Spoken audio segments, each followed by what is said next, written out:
Welcome to another DK Custom Product video. My name is Kevin. This is Devin, the D and the K in DK Custom Products. Today we're going to be looking at Devin's 2023.5 CVO Street Glide Generation 2.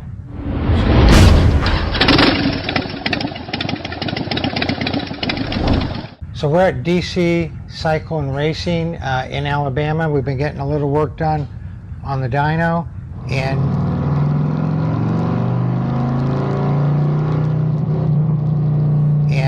that'll be in another video that'll be coming out where you see what this bike dynoed out at and with different components on it.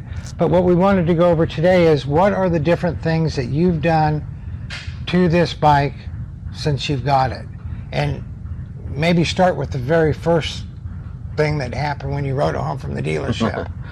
The very first thing I noticed was the wind pressure on my ears was terrible. I mean, worse than any bike I've ever experienced. I mean, it was so much pressure on my ears that I couldn't think, couldn't hardly hear when I got to the office. And you said you couldn't hear the stereo either, right? It was just so much wind noise, and it was just so much pressure that, I mean, it was, I don't know how to describe it really. I mean, it hurt. It literally hurt. So the first thing I did was, and nobody was making them yet, so I had to get it from Harley, which isn't a bad thing. I still probably would have got one from Memphis Shades or the like, but this is a Harley windshield. It's the medium, I believe a 10-inch one, clear. It's all they had in stock, and I had to have something in because I wanted to ride it. And I waited 6 months on the bike, so I really wanted to ride. So that's the first thing that I did. And it has a vent here, and no matter where you had the vent, it still was buffeting all kind of noise. It did not matter. Okay. So what was the next thing that you did? Well, I didn't know it at the time, but I went on and I like audio stuff, so I went on and upgraded these speakers. That's another Harley product that I just went on and got at the same time because they had it in stock. Also, I did put the saddlebag guards on. I do have a bad knee, prone to give out sometimes, so I want to protect them bags. So I did upgrade the speakers in the bags, but it was probably plenty loud enough, but this did away with the wind noise, so I probably would have been happy with the other ones without doing the upgrade. And let's see, the next thing was I was so used to the extended brake pedal on my twin cam that it felt weird, honestly, to me where the brake pedal was located. So I went on and put that on there. Another product that we sell. And trying to think the order of operations here. I think next was probably different versions of the air cleaner. Of course, I was developing the air cleaner, designing it, and all of that. So that was probably the next item that was put on, and it went from plastic versions to the finished model that we're selling now in different iterations. But that's the next thing. And then that included an external breather system. Yes. Mm-hmm. Actually, the external breather system actually came first, even with the factory air cleaner. I'd already done the external breather on it. And so then around the same time-ish was all, of course, our shocks. I've been, working on the shocks and testing different stuff, always trying to improve on those. So those were next. I didn't throw them on there immediately just because I wanted to get used to the factory ones and know how much, better or worse ours were and really be able to tell the difference. So wanted to get used to the factory ones first, and I'm glad that's over with and I have ours on there now. And what would you say the difference is between the factory shocks and the next gen?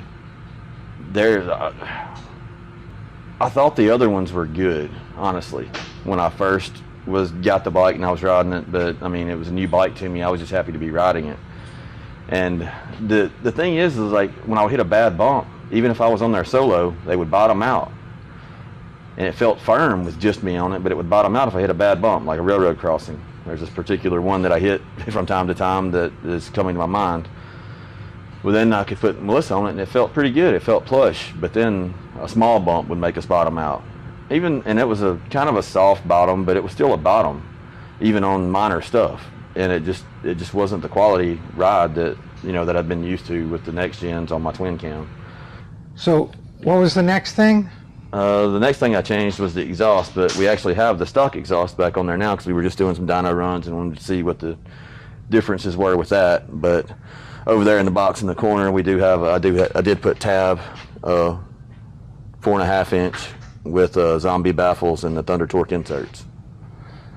And it sounds like a Harley now? Oh, yeah, now it sounds like a Harley, for sure.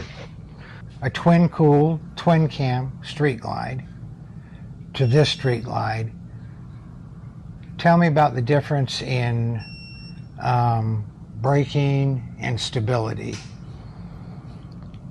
All right, the stability is kind of a weird one, but so let's not start there. The braking on this one is great. I mean, you can tell that the brakes are way more responsive. I haven't been like on the Dragon riding aggressively yet, and I had my brakes overheat on the twin cam and actually brake fade the whole nine. Had to replace my pads in the motel parking lot. You were there, you know. But these haven't given me an inkling to think that they're going to do that, and they feel way more responsive. They feel like a better brake. They're more controllable and everything, and that goes into the stability too. I know when I rode it, that one day when we were doing testing, I rode it, the feedback on these brakes is great. I mean, I love the brakes on here. Every other Harley I've had, I've never had any problem stopping. I've never, had an issue with braking, but I haven't had the feedback. It's been sort of like Fred Flintstone kind of a thing. Compared to this, it's a very refined feel on the braking. No. And related to that, which is the next question, is I was amazed how fast this thing was. I mean, because of the 100-mile-an-hour wobble that's talked about on these, when I hit 97, I let off. But I mean, I was at 97 fast, very fast. And I didn't feel like I was going that fast. It's a smoother acceleration, not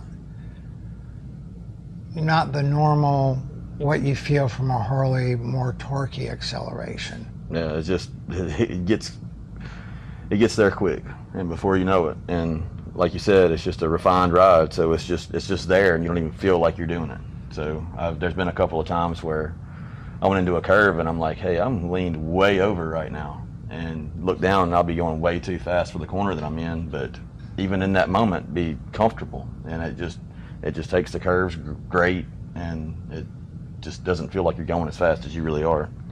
So you are a guy who likes to ride fast. I don't like to ride fast. You're a guy who likes to ride fast. Is this scratching that itch? Oh yeah, I mean, fastest bike I had before this was my previous one, and this one's faster than that. So. And so this is faster even before you put the air cleaner and the exhaust on. It was faster than your stage 4 twin cam. Yeah. And again, in case you didn't notice, this is a 121 variable valve timing bike. Do you like this huge screen here, and is it easy to use?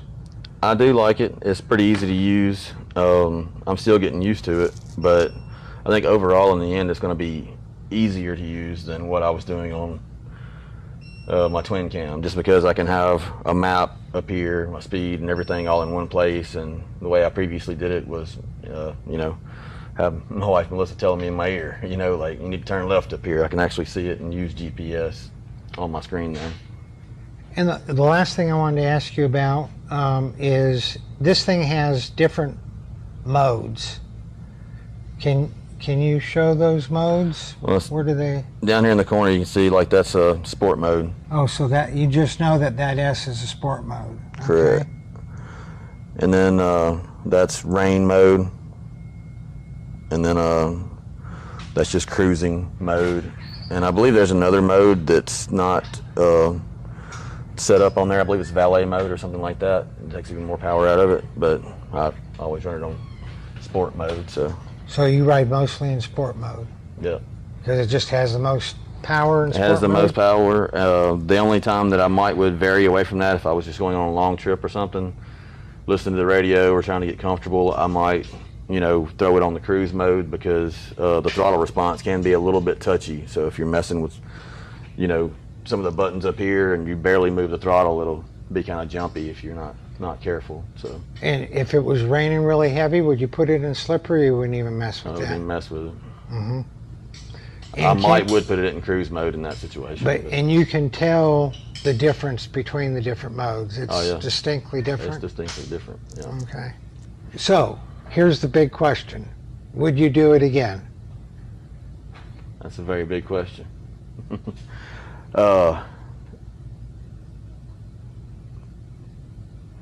I don't know. With the Road Glide ST that came out and has more power, I don't know if I would have or not. Oh, the ST instead of the VVT. Possibly. But we needed a platform for the company to develop parts for, so knowing what I could know at the time, I would have made the same decision. What kind of horsepower and torque were on the dyno today with this thing? I think 133 foot-pounds and 112 horsepower, I believe, but don't quote me on that. Cool. Well, we've had an interesting day down here in Alabama. It's good to get Devin for he's in a full video, and we're going to be headed back to Mississippi here because we got both bikes done. If you liked it, give it a thumbs up, subscribe, and y'all ride safe out there.